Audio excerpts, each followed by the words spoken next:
Standing at the helm, the wind blowing past, playing with the charms on his hat, Mazrin looks lost in thought, still whistling his odd tune. But of course, Celia. Hands her the flask of mead. Celia takes a healthy gulp, shivering a little from the surge of alcohol, and passes the flask back to her friend. Thanks. What's that tune you're whistling, Cap? It reminds me of something I can't quite place. Coming back from whatever thought he was in. It's an old song, I think. I don't even know where it's from, only where I learned it. The hawk seems to like it, though. Ties rope around waist and anchors it, then jumps off the side of the ship. I'll be back with fresh eggs and meat. Laughing almost hysterically. I didn't think he was serious. Where did you learn it, Cap? I figure it might be a decent idea to learn it proper if I'm able to one day. Shakes his head at BoRàk, pulls a lever, and the ship dips groundward.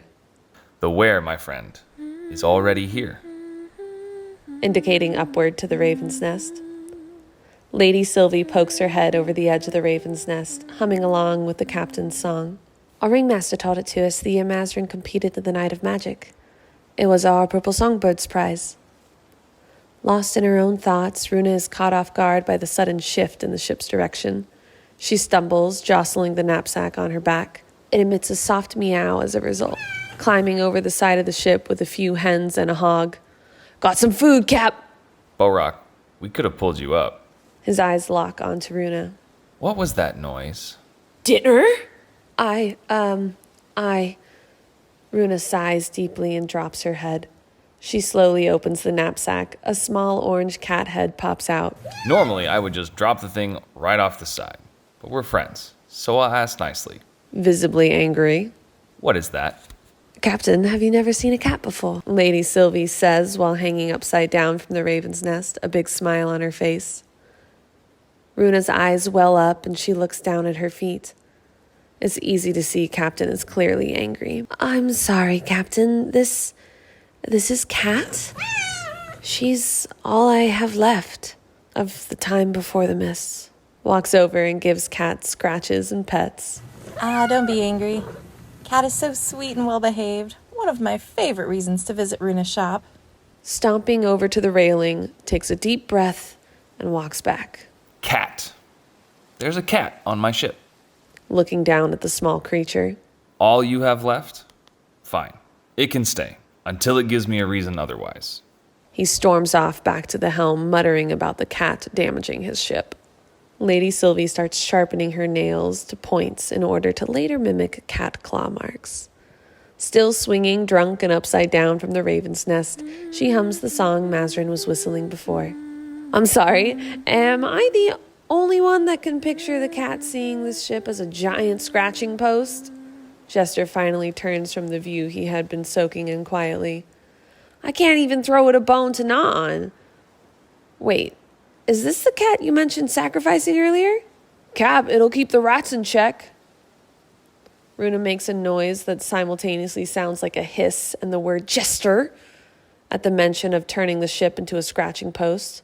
She mouths, thank you, to Ophelia and adds enthusiastically, yes, like BoRàk says, she's excellent at catching rats. Not that that's ever been a problem on such a fine vessel like the Hawk. Not of the animal kind, at least. Lady Sylvie says to no one in particular, still sharpening her nails. Jester quietly slides to Runa and whispers, controlled opposition. Someone should have the captain's back, even if it's something flimsy, when everyone else talking is supporting you. I'll even give the cat treats if you tell me what to get it. But seriously, don't sacrifice that cat. Jester winks from his skull. Runa glances over to Lady Sylvie. She can't help but feel the raven is plotting her next wave of chaos. Runa nods at Jester. As always, wiser than you appear to be. Pulling Cat out of the bag. Don't worry, this one is safe from sacrifice. Cat slinks down to the deck and begins exploring her new home. Just loud enough to be heard. There aren't any rats on my ship. They don't like flying. Ophelia chuckles at the captain's comment and pulls out little bits of jerky to feed Cat. Jester yelling loudly, don't worry about the other kind either, Captain. Already got plans on how to deal with them. Lady Sylvie jumps down from the raven's nest and wanders over to the captain. Just so I don't take yours again, Captain. She winks. Where on the ship do you keep the rum? Scoffing at Jester and turning to Sylvie. Below, in the stern holding. Don't scoff at my desire to bathe in the blood of my enemies. I mean to be useful, Captain. For future record, please no one disturb me while I bathe. Lady Sylvie pats the pirate on the back. Thank you kindly. She hums and heads off to the stern holding. Smiling and kneeling down to gently rub Kat's ears between her fingers. You don't look like a rat killer to me. Patting her lap as an invitation. Kat jumps into Celia's lap and gives her a hearty bonk with her head for good measure. She stretches and settles in for a moment's rest. Celia beams with joy. Coming up from below, Silas walks over to Celia with a small stack of odds and ends he found below while rummaging through the ship's cargo. He places a small plank on top of the cat carefully and slowly, then stands up, folds his arm, and waits eagerly to see if it reacts or stays still. Cat lays still, either unbothered or unaware that something has been stacked on her.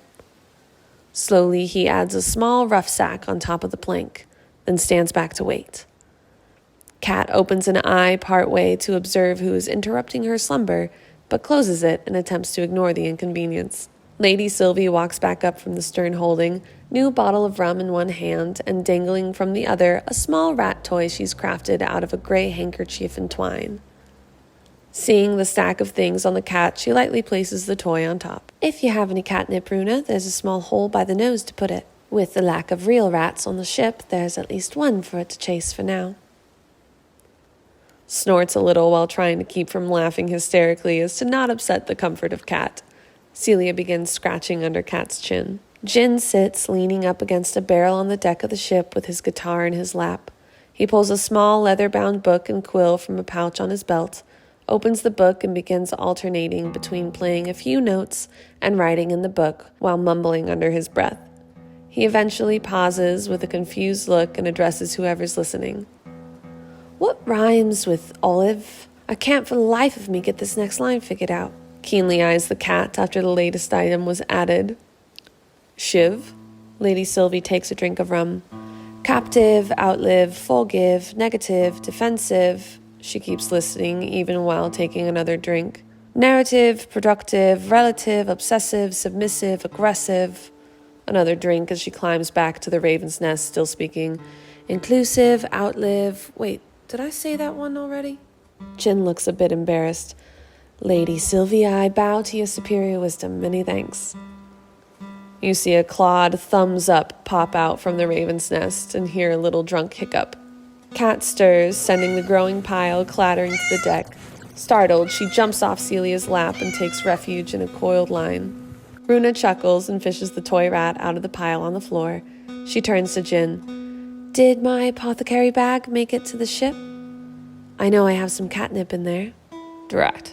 Squatting down, Silas looks to the cat while rubbing his chin. In a serious tone. We shall have to work on your resolve. You can't let things get to you. Remain focused and still if you're to become the confident, unassuming predator.